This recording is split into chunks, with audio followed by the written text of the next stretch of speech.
So where I want to start is one area to be considering consumer proposal. Number one would be if you are struggling with unmanageable debt. If your total, what do you call unsecured debt, which would be like credit cards, car loans, personal loans, lines of credits, things like that aren't secured to your house or your property. If it's become overwhelming and you're unable to make a minimum payment, a consumer proposal might be the best solution. Now, unable to make minimum payments doesn't mean that you're still, ordering Skip every meal of the day and going doing all these things. It's like, well, I got to live a life and I can't pay my bills.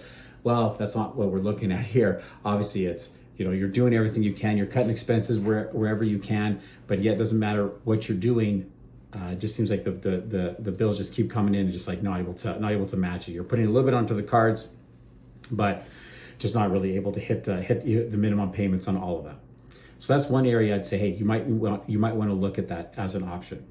The other one is maybe it's an alternative to avoiding bankruptcy, because if you enter into bankruptcy, bankruptcy has more severe consequences doing that. So, which means you like lose certain assets. It significantly impacts your credit score for a longer period of time. So a consumer proposal is a way for you to still own up to a bunch of the debts, still pay a lot of those debts, but a less drastic, it's a less drastic alternative.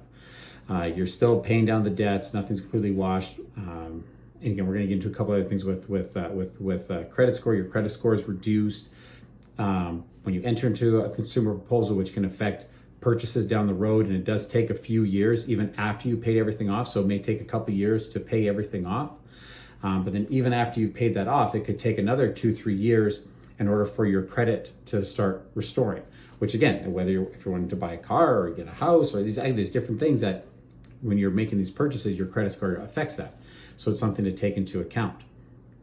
Now, another thing to look at is maybe you've got a steady income right now, but it's just insufficient to pay off the debts. You're making the payments, but you're just barely making the payments. You're just getting that stuff done, maybe a little bit extra, but it's just never connecting. So a consumer proposal allows you to negotiate a more manageable repayment plan with your creditors.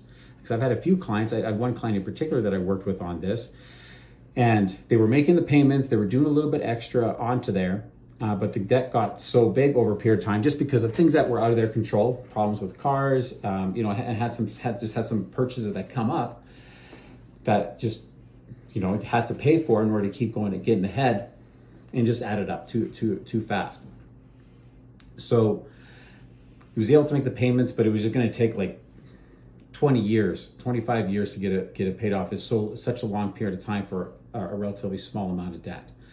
So we wanted to fix that. We wanted to look and say, hey, there's other options available. Another reason, fourth reason why maybe consumer proposal is a great option is protecting assets. I mentioned that earlier. Bankruptcy, you lose those assets. You really lose pretty much all those assets, where a consumer proposal allows you to keep your assets, such as a home, car, RSPs, TFSAs, things like that, as long as you continue to make the minimum payments you agreed on.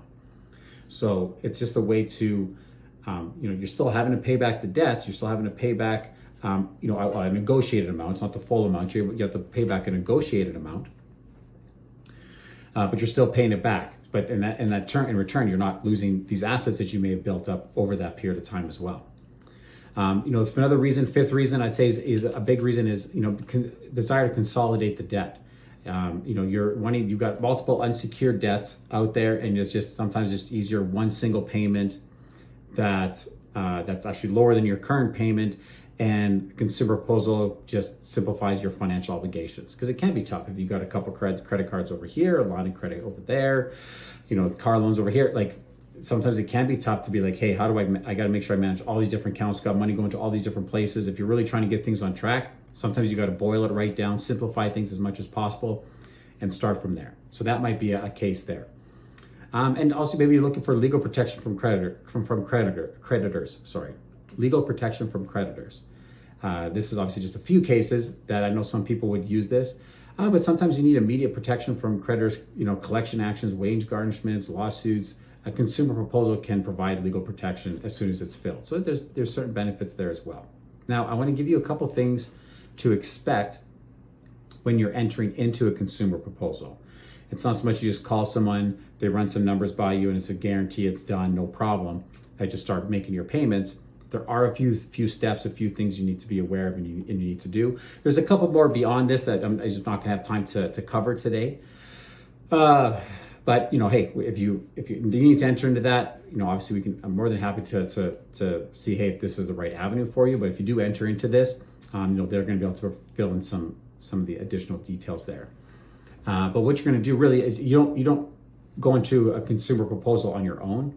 You're going to have an initial consultation with a licensed insolvency trustee. So a company that will do the negotiation, help with the documentation, the legal aspects of it.